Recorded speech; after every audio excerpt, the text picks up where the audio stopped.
آوردی حیرونم کنی که چی بشه. نه والا ما تو پریشونم کنی که چی بشه. نه بلا پریشونت نبودم، من حیرونت نبودم. تازه داشتم میفهمیدم که فهم من چقدر کمه. تو دنیای خودش حریف سردار رستمه.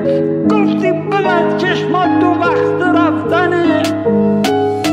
دفتر من دفتر شب چنبر زدم رو مخمل عشق مشال و مخمس رنگای زلزل زده بودم تو چشمای من. از سنگ ها واصله بود تا من مطلوبم، من محبوبم. اگه بد بودم شاید مجبورم، اگه بد بودم شاید مجبورم.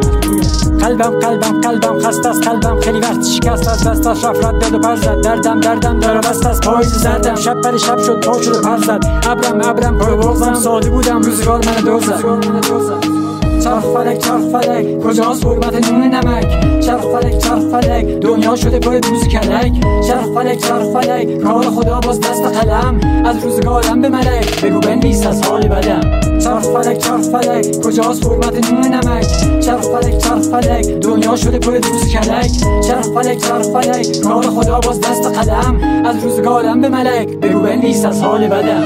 دلا پوسیدن گلا خشکیدن کفن پوشیدن مرگ و بوسیدن. آفتاب بود مهتاب بود نمیدونم روز بود شب بود. خدا راست بود پنجره باز بود. چپر هسته بود فکر پرواز بود. بازم کرد دادی وقتش شهر داری. از ته جدول نقشمو برداری.